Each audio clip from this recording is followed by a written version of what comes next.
Shalom shalom kwa kupendwa na Bwana. Bwana Yesu asifiwe sana. Karibu sana katika channel hii ya Binti Sayuni 50 ambapo wana share neno la Mungu pamoja na shuhuda sasa na jinsi Bwana anavyonijalia. Namshukuru Mungu sana kwa neema, rehema, pendo lake na fadhili zake ambazo ni za milele. Namshukuru Mungu kwa ajili ya maisha yako. Namshukuru Mungu kwamba tupo hapa pamoja kujifunza neno la Mungu. Ni jambo la kumtukuza na kumshukuru Mungu kwa nafasi hii njema. Basi kama wewe ni mgeni katika channel hii au bado hujasubscribe, naomba usubscribe. Ukimaliza kuangalia, share na wengine, like, comment. Mungu akubariki sana. Vile vile ninakuomba ukae na mimi mpaka mwisho na Mungu akubariki. Leo kwa neema ya Mungu tunaenda kuanza series mpya, na series hii inaitwa Majilio au Majira ya Majilio, au kwa Kiingereza tunasema Divine Visitation. Kwanza kabisa naomba tuangalie neno la Mungu linasemaje kuhusu Divine Visitation. Na mstari ambao tunaenda kusimamia katika series yote unatoka katika Luka 1:68. Na neno la Mungu linasema, atukuzwe Bwana Mungu wa Israeli kwa kuwa amewajia watu wake na kuwakomboa. Unaona, yani hapa jambo la muhimu ni kuona kwamba Mungu huajilia watu wake, na anapoajilia Mungu hufanya kitu kipya katika maisha ya watu. Analeta ukombozi, na ukombozi unaweza kuja kwa njia mbalimbali kutokana na mahitaji ya huyo mtu, watu, taifa, kizazi au ulimwengu mzima. Na vile vile Mungu anapomjilia mwanadamu anakuja kutimiza ahadi yake au agano lake aliloliweka. Kwa hiyo hapa tunaweza tukajifunza kwamba tunatakiwa tulijue neno la Mungu, tujue ahadi za Mungu, tujue agano Mungu alilonalo na sisi, ili anapotujilia tusipitwe. Sasa basi, maana halisi ya majilio ni nini, au wakati wa majilio? Unajua kila mwanadamu ana wakati ambako Mungu anamjilia, lakini kuna mara nyingine, wapendwa, tunashindwa kujua. Sasa wakati wa majilio ni wakati ambapo Mungu huingilia kati affairs za mwanadamu, na mara zote mpaka Mungu anapokuja kuingilia kati ni mahali ambapo mambo yameshindikana katika norms za kibinadamu. Na tutaenda kuangalia situation mbalimbali ambazo zilionekana ngumu kwa mwanadamu. Na unakumbuka Mariamu mamake Yesu aliuliza, mambo haya yatakuwaje? Akaambiwa, kwa mwanadamu hayawezekani, lakini kwa Mungu yote yanawezekana.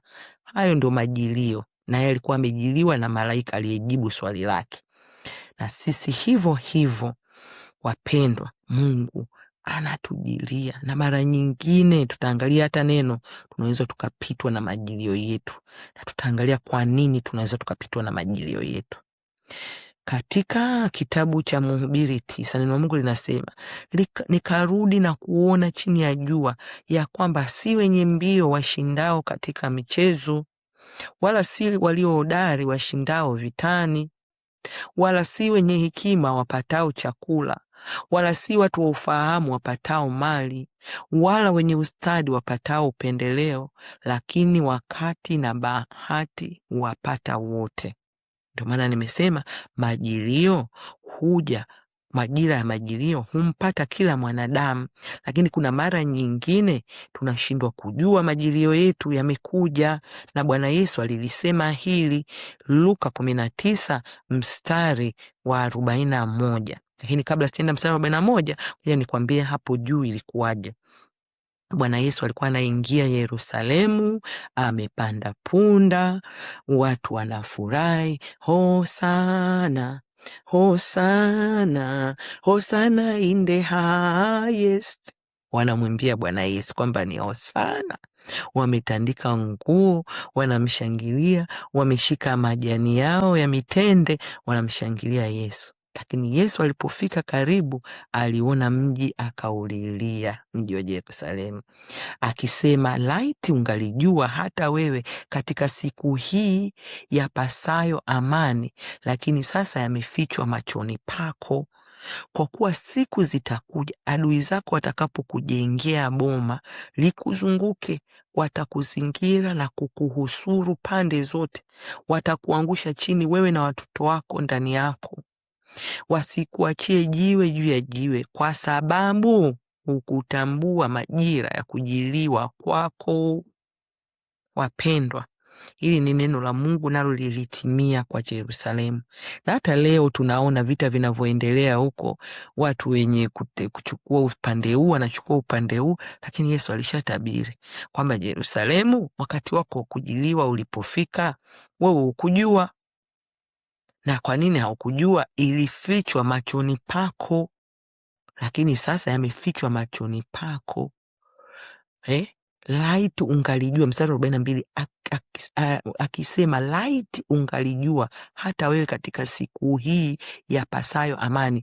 Yani angelijua Yerusalemu yale yanayopaswa amani, angechukua hatua. Lakini sasa hayo mambo yamefichwa machoni pako. Yesu akatabiri kwamba hapata bakia jiwe hadi jiwe. Scholars wanasema kwamba kwa wakati huo Yerusalemu, mahali Yesu alipokuwa amesimama, hekalu lile lilojenga Solomoni lilikuwa ni kivutio. Palikuwa na State House amejenga Herode, vilikuwa ni vivutio. Ukiangalia kwa macho yako unasema no, haiwezekani, hamna mtu ataweza kulivunja hili hekalu, hamna mtu atavunja hili, lakini vilivunjwa. Na kisa ni kwamba hawakujua majilio. Yerusalemu haikujua. Yesu alikuja, wakamkataa Yesu. Kwa nini Yerusalemu? Kwa nini Wayahudi walimkataa Yesu?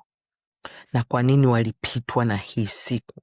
Katika haya mambo mengine, yani katika series hii tutaenda kuangalia sasa deep na mifano ya watu wengine. Kwa nini hao watu na wao walishindwa kujua majira yao yakawapita. Wengine Mungu kwa rehema na neema akawatembelea tena.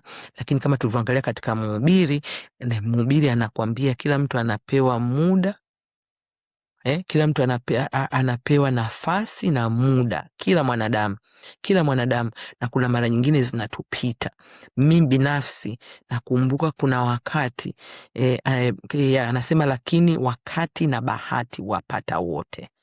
Umeona, wakati na bahati inampata mwenye nguvu na si na nguvu. Ndio maana anasema kwamba kila mwenye mbio anashinda. Kwa sababu kuna mtu mwingine ana mbio, lakini wakati wake unapofika unamkuta hata hao athletes tunaweza tukaangalia. Unamkuta siku ya kukimbia, mimi nakumbuka kwa napenda sana kuangalia athletes. Unamkuta kuna athlete mwingine wakati ikifika World Championship ndo wakati ameumia. Imefika ndani gani ndo kaumia. Kwa hiyo wapendwa, ni majira yetu ya kujiliwa, ni majira ambayo tunatakiwa tuombee kama Bwana Yesu alivyosema, haya mambo yalifichwa kwa Yerusalemu, basi majira yetu yasifichwe kwetu. Majira yetu yafunuliwe, macho yetu yafunguliwe, tupate kuona tumaini lililopo, ili kwamba tutakapojiliwa tuweze kupokea huo ujio. Na Mungu anatumia njia nyingi. Tutaenda kuangalia watu mbalimbali na situation mbalimbali ambazo Mungu ameenda kubadilisha. Mungu alitumia malaika, Mungu alitumia watu, Mungu alitumia viumbe vingine.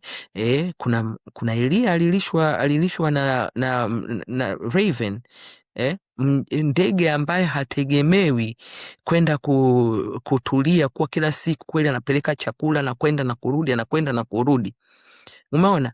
Kwa hiyo mambo yako mengi ambayo tutaenda kujifunza kwayo, na sisi tuweze kupata faida, tuweze kujua makusudi ya Mungu.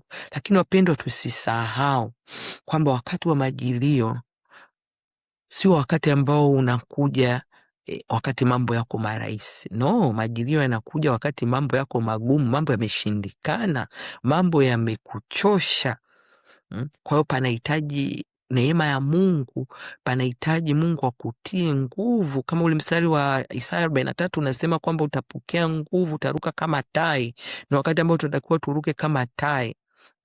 Ni wakati ambapo hata saa nyingine Mungu anakujilia, unaweza usiamini. Unamkumbuka Sara mke wa Ibrahim, majilio yake yalivyokuja, anaambiwa Sara mwakati kama utazaa mtoto, alicheka kwa sababu yani kwa wazungu wanakuambia unbelievable.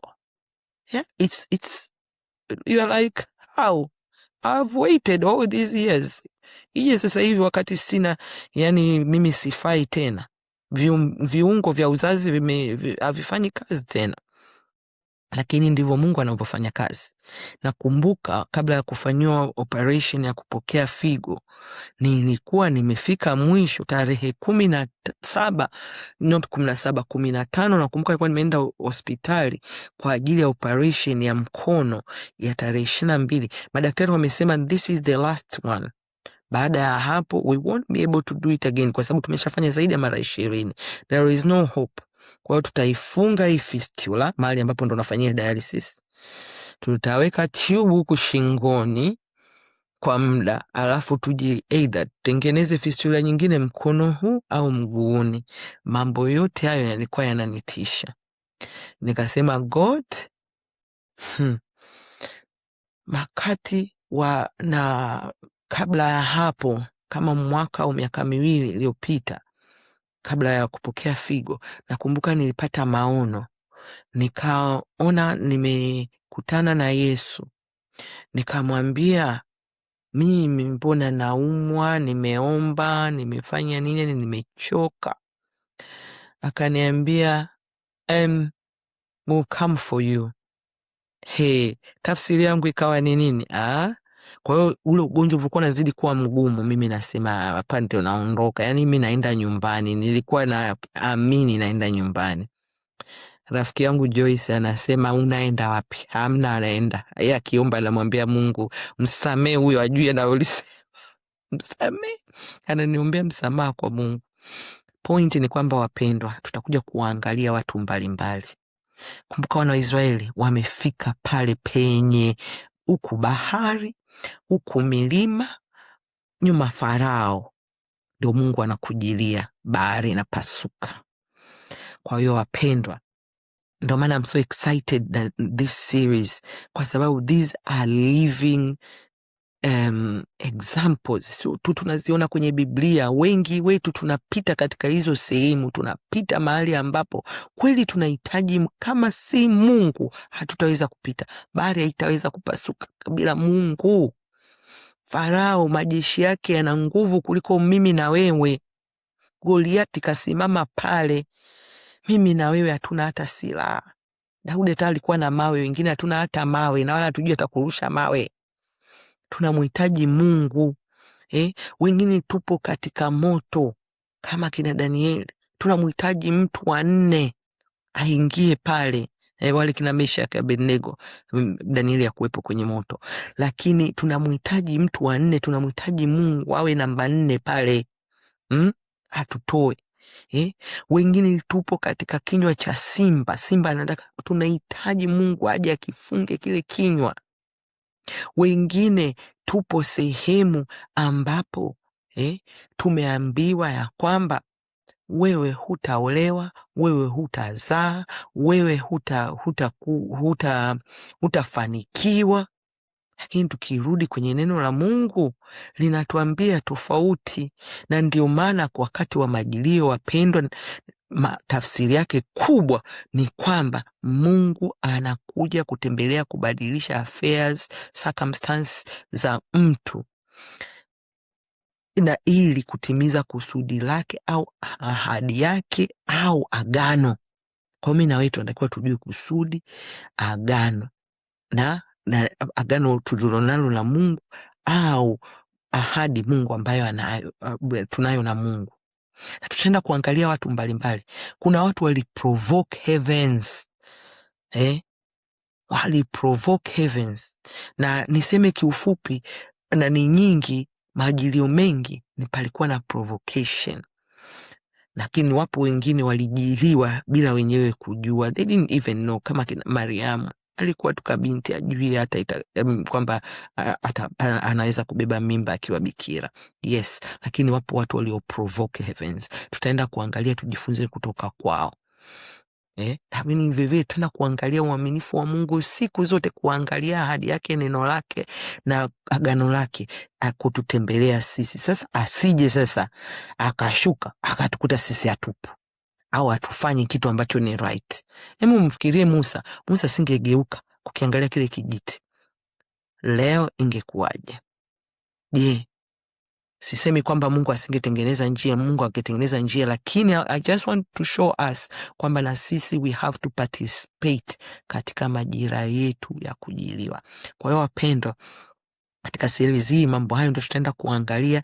Naomba usiache kuangalia, ninaomba subscribe katika channel, share, like, comment. Kama kuna kitu chochote leo umejifunza, umebarikiwa, naomba weka comment yako hapo chini, na Mungu wa mbinguni akubariki sana.